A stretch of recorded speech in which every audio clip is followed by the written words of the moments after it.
Be me, Tina, 34, Human Resources Manager. Today, I'm meeting with Matthew, our Chief Executive Officer, to discuss my new hiring initiative. I've spent weeks putting together data showing we need more gender balance. Currently, only 23% of our workforce is women. Walk into his office feeling confident. Matthew's sitting behind his desk looking at my proposal. His jaw is clenched, face getting red.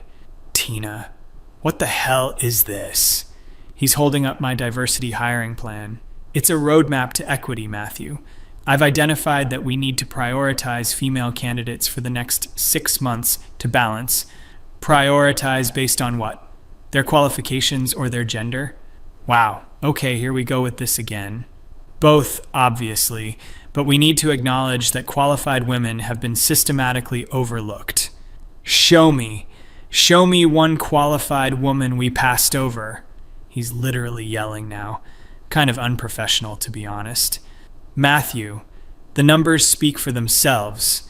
23% women means there's bias in our process, or it means 77% of our qualified applicants were men.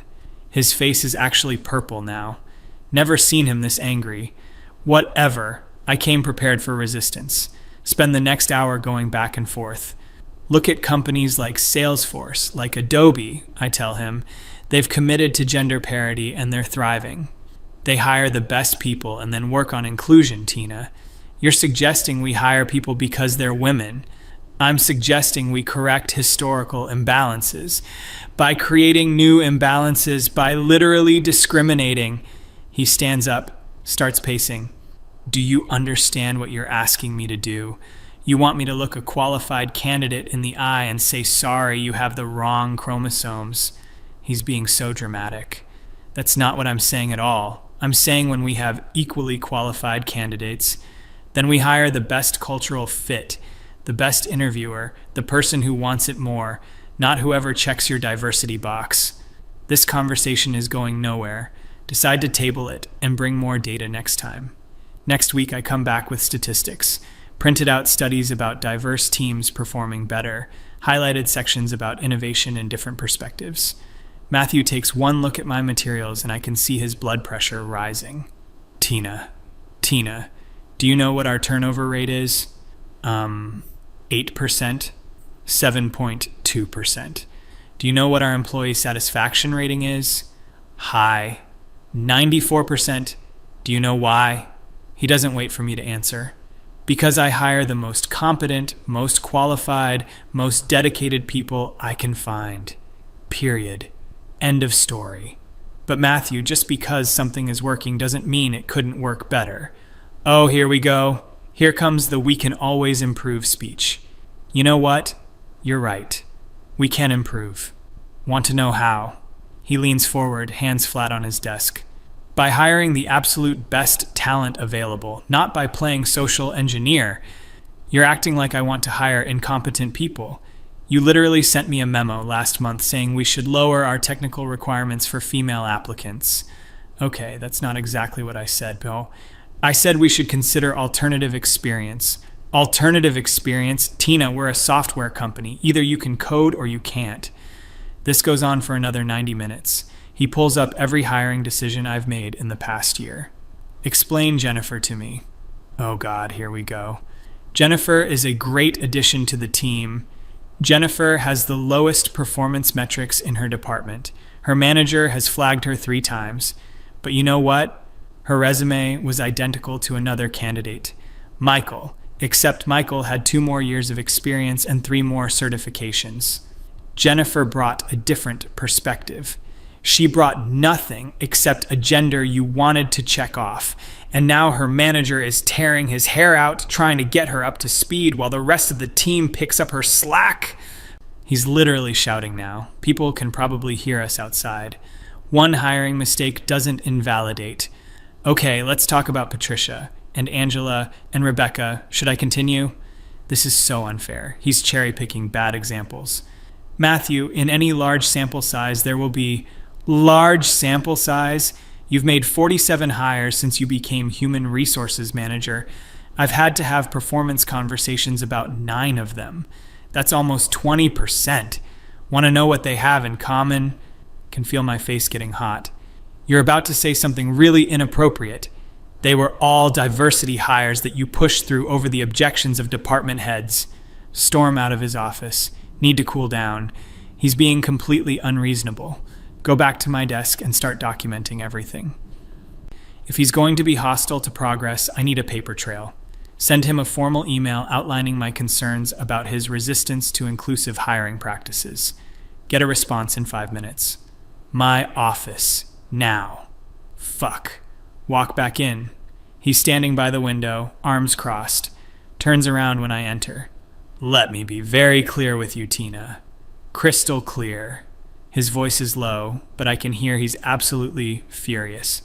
I have spent 15 years building this company. 15 years of 80-hour weeks, of maxing out credit cards, of missing my daughter's childhood. You know what kept this company alive? Doesn't wait for an answer. Excellence. Standards. Refusing to compromise on quality. Ever. Matthew. Diversity is quality. No, it isn't. He slams his hand on the desk. Diversity is an outcome of good hiring, not a criterion for it. When you hire the best people, you naturally get diversity because talent comes from everywhere. That's naive. That ignores structural barriers. Oh my God, Tina, what barriers? Our job postings go everywhere. We recruit at 15 different universities. We use blind resume screening. What more do you want? Blind screening doesn't eliminate bias. We literally remove names and gender markers. He's pacing again, running his hands through his hair. You know what your problem is? You don't actually care about this company. You care about your ideology. That's not fair at all. I care about making this a better place. For who? The women you hire who can't do the job, the teams who have to compensate for underperformers, the qualified candidates we reject because they're the wrong gender. You're completely mischaracterizing. Then explain your email. The one where you said we should aim for 50% women in tech roles within 2 years. Okay, he's taking that out of context. That was an aspirational goal. Based on what? Where are we supposed to find these candidates? There are only 20% women in computer science programs, which is why we need to look at alternative pipelines. There it is again. Alternative pipelines, code boot camps, self-taught. And you know what? I'm fine with that. I don't care where someone learned to code, but they still have to actually know how to code. You're being deliberately obtuse. I'm being realistic. You want me to hire people who aren't qualified because you think it makes us look better. We go back and forth for another hour. He brings up budgets, performance metrics, client satisfaction scores. I try to explain how short-term growing pains lead to long-term benefits. Short-term growing pains? Tina, we lost the Jameson account last month. Want to know why? Oh God. That was not related to Rebecca, your hire. The one who was supposed to be a senior project manager despite having 2 years less experience than the other candidates. She missed 3 major deadlines and blamed it on not understanding our systems. She needed more onboarding. She needed to have the experience she claimed on her resume. Experience you didn't verify because you were too busy congratulating yourself on hiring a woman into a leadership role. That's not what happened. The hiring committee approved her. After you told them I wanted more women in management, they thought it came from me. Oh, didn't realize he'd found that out. I may have implied that executive leadership supported. You lied. You lied and said I wanted gender quotas when I have explicitly said the opposite in every company meeting. He's absolutely beside himself. Never seen anyone this angry. Try a different approach. Matthew, I understand you're frustrated, but the research is clear. Companies with more women in leadership perform better. Yes, I've read the studies. You know what those studies don't say? That you should hire unqualified women into leadership. I never hired anyone unqualified. By your standards, maybe, but by the actual job requirements, by the standards we've held for 15 years, yes, you did. He pulls out a folder. Oh no, it's full of job descriptions with handwritten notes. Let's go through these. Marketing manager position, March. Required, 7 years experience, proven track record of campaign management, expertise in digital analytics. Who did you hire? Sarah, and she's doing great. Sarah had 4 years experience, no campaign management experience, and her expertise was a Google Analytics certification she got 2 months before applying. She had potential. The job requirement said 7 years. The male candidate had 9+. He'd managed campaigns for Fortune 500 companies. He was arrogant in his interview. He was confident. There's a difference. But you decided confidence in a man was arrogance and lack of experience in a woman was potential. This goes on and on. He has documentation on every hire I've made, has notes from department heads, performance reviews, everything. Do you see this? Do you see what you've done? He spreads papers across his desk. You have compromised the integrity of this entire organization because you decided your social mission was more important than our actual mission. Our mission should include creating opportunities for qualified people. Qualified. Why is this so hard for you to understand? He sits down, puts his head in his hands. I'm trying, Tina. I'm really trying to understand your perspective. But everything you're saying basically boils down to discrimination is okay as long as it's against men. That's not. Then what is it? Explain it to me in a way that doesn't involve lowering standards or choosing based on gender. Think for a minute. Okay, think of it like we're correcting historical imbalances. For decades, women were excluded from these fields. So now we need to actively work to include them. By excluding men, by prioritizing women. That's the same thing, Tina. There are only so many positions. Every woman you hire because she's a woman means a man doesn't get hired despite being more qualified. Maybe those men should try harder then. Probably shouldn't have said that. Matthew's face does this thing where it goes completely still. Uh-oh. Get out. His voice is quiet. Matthew, get out of my office right now before I say something I'll regret. Leave quickly. Spend the rest of the day stress eating at my desk. This is so unfair. He's being completely unreasonable. Decide to go over his head. Send an email to the board of directors expressing concerns about hostile work environment and resistance to diversity initiatives. Feel pretty good about this. They'll see I'm right. Next morning, called into emergency meeting with Matthew and 2 board members, Robert and Susan. They do not look happy. Matthew looks like he hasn't slept. Also, looks like he wants to murder me. Tina, Robert starts. We've reviewed your email and discussed your concerns with Matthew. Good. Finally, some backup. We've also reviewed the hiring data Matthew provided. Oh, can you explain why your hiring recommendations have a 45% approval rating from department heads compared to the 89% approval rating of your predecessor? That's because I'm pushing for necessary changes that create discomfort. Can you explain why turnover among your hires is 15% compared to 4% company-wide?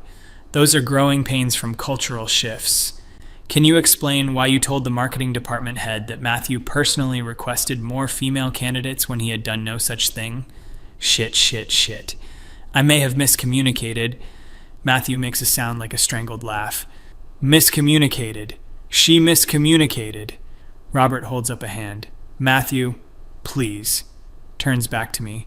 Tina, these are serious issues. We're going to need to put together a performance improvement plan. What the fuck?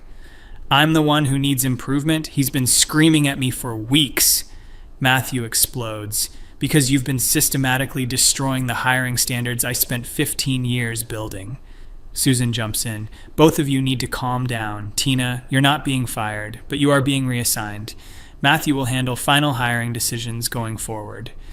You'll focus on onboarding and employee relations. This is completely insane. You're punishing me for trying to create equity. Matthew literally laughs. Actually laughs. Equity. She wants equity. You know what equity would be? Hiring people equitably based on their qualifications. That's not what equity means. Oh, I know what you think it means. It means special treatment. It means lowering standards. It means discrimination with a pretty name. Matthew, Robert says sharply. Matthew stands up. No, I'm done. I'm done with this. He turns to Robert and Susan. I want to make something very clear, crystal clear, on the record. Pulls out a folder. This is every hiring decision Tina has pushed through in the past 18 months. Do you know what we have? 47 hires. 31 were women. Sounds great, right? Diversity win. He starts pulling out papers. Of those 31, 9 have already left. Another 6 are on performance improvement plans. 3 have been moved to different roles because they couldn't hand their assigned positions. 4 have filed complaints about being set up to fail. Matthew, Susan tries to interrupt. No, you need to hear this. Because Tina sent you an email about me creating a hostile environment. Want to know what's actually hostile? Hiring someone into a job they're not qualified for and watching them fail. He's on a roll now. Nobody can stop him. Want to know what Jennifer told me when she quit? She knew she wasn't qualified. She knew I'd wanted to hire Michael. But Tina convinced her it was her right to have that job. And then when she couldn't do it, when her team was frustrated, when she was working 70 hours a week and still falling behind, she had a breakdown. Okay, that's not my fault. She asked for that job. You offered her that job. You told her we had an initiative. She thought it was legitimate.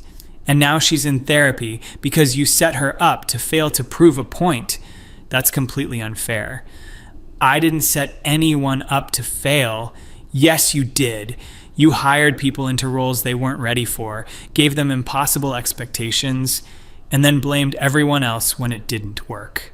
Robert tries again. Matthew, we understand you're upset. Upset. I am beyond upset. I am watching my company fall apart because someone decided her ideology mattered more than excellence. Turns to me. His eyes are actually scary. Do you know what our client retention rate was before you started this crusade? 96%. Do you know what it is now? 87%. Do you know how many clients have specifically mentioned performance issues? 12. 12 major clients have threatened to leave because of problems traced back to your hires. That can't be right.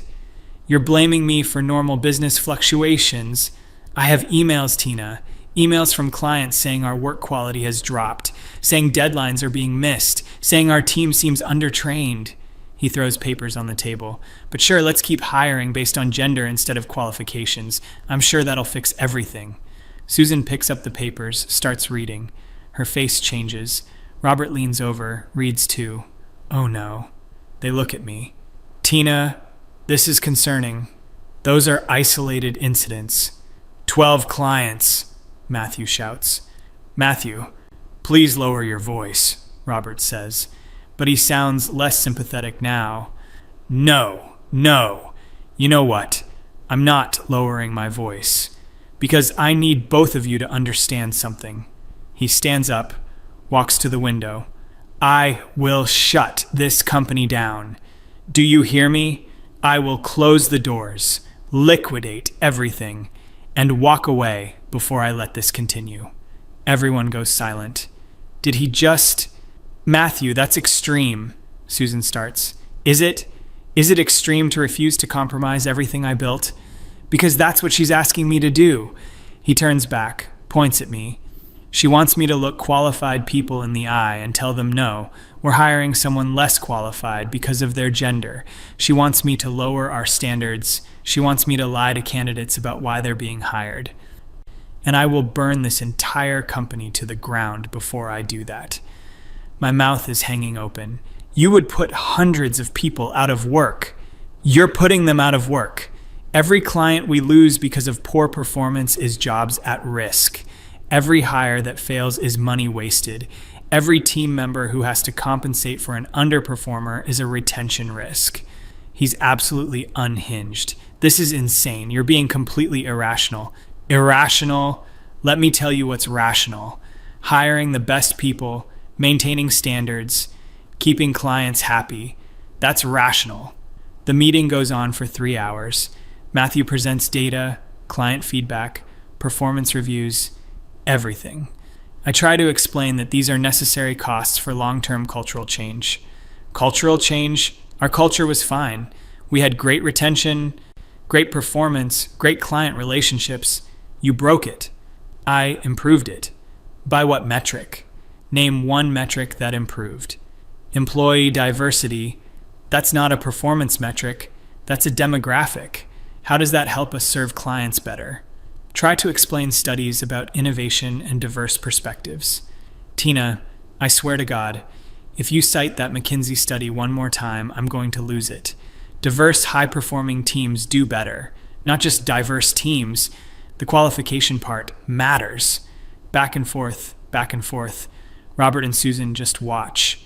Finally, Robert holds up his hand. Enough. Matthew, take a walk. Tina, you too. We need to discuss this. Wait outside for 45 minutes. Matthew's pacing in the hallway. Won't even look at me. Finally called back in. Here's what's going to happen, Robert says. Tina, you're being removed from hiring decisions entirely. You'll report to Matthew on all human resources matters. Any policy changes require his approval. This is completely unfair. You're letting him punish me for trying to do the right thing.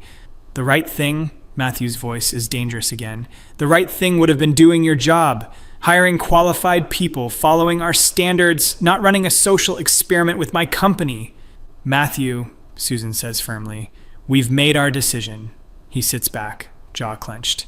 And Tina, if we see any further issues, if any more hires fail, if any more clients complain, if there are any problems related to your judgment, you'll be terminated.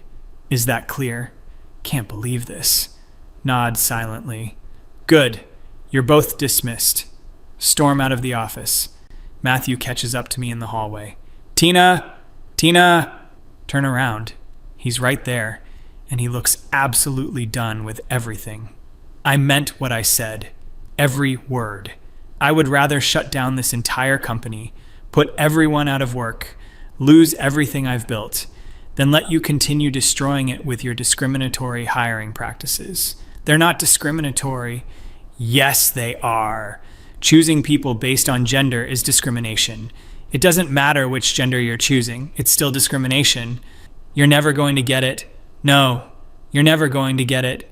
Because you're so convinced you're on the right side of history that you can't see you're just perpetuating the same problems with different victims.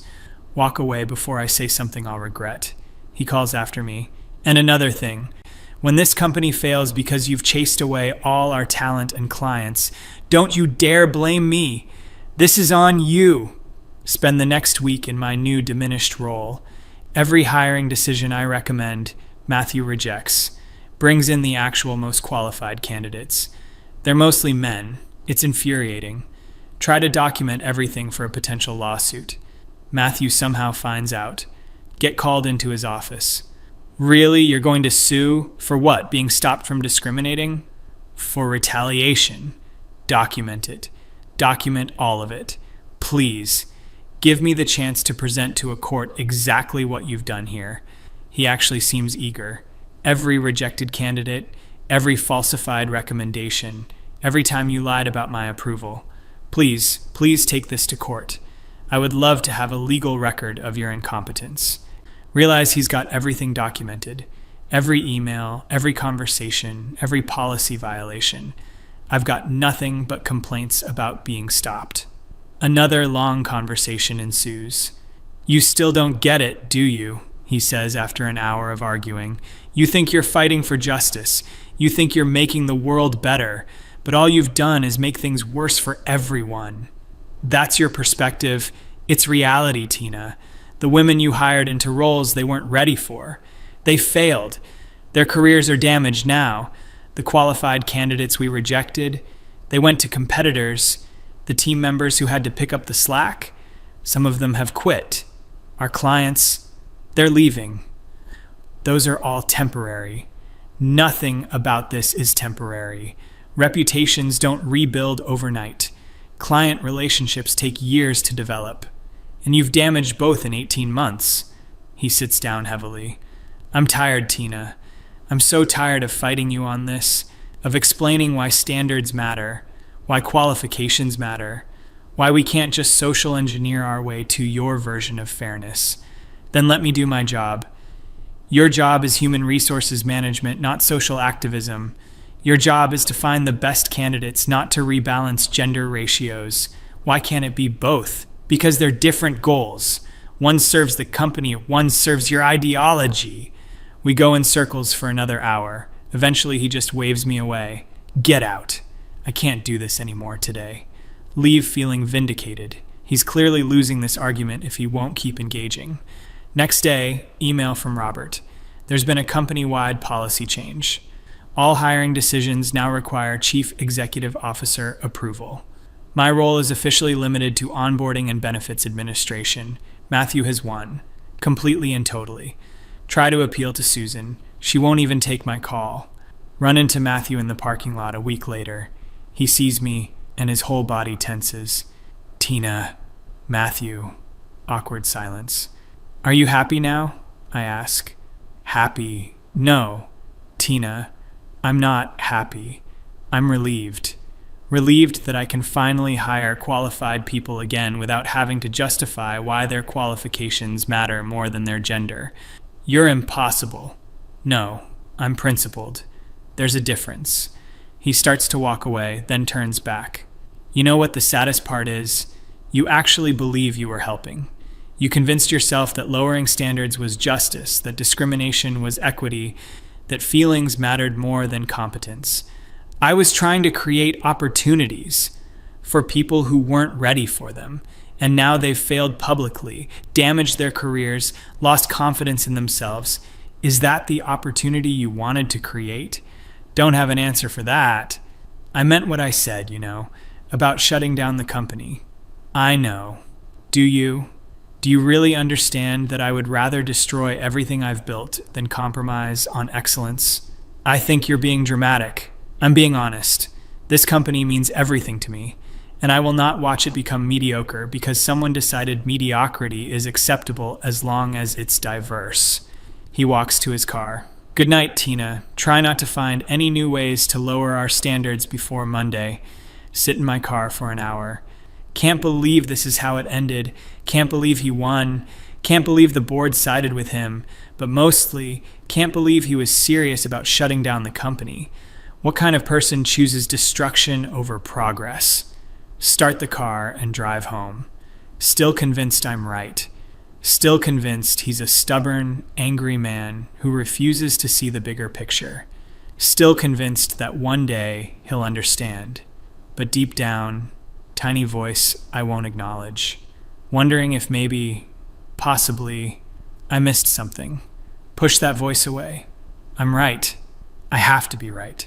Otherwise, what was all this for?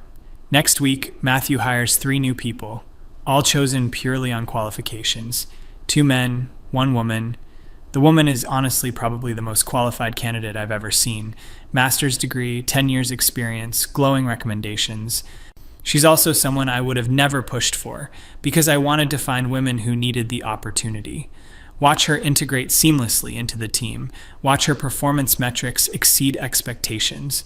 Watch Matthew not even mention her gender once. Because to him it doesn't matter. It never mattered. Only qualifications mattered. That tiny voice gets a little louder. Still push it away. Grab my phone. Start drafting another email about the need for equity initiatives. Delete it. Start again. Delete it. Matthew's words echo. I will burn this entire company to the ground before I do that. He meant it. He really, truly meant it. Sit at my desk, hands hovering over keyboard, finally close the laptop. Maybe, just maybe. But no, I'm right. I have to be. Don't I?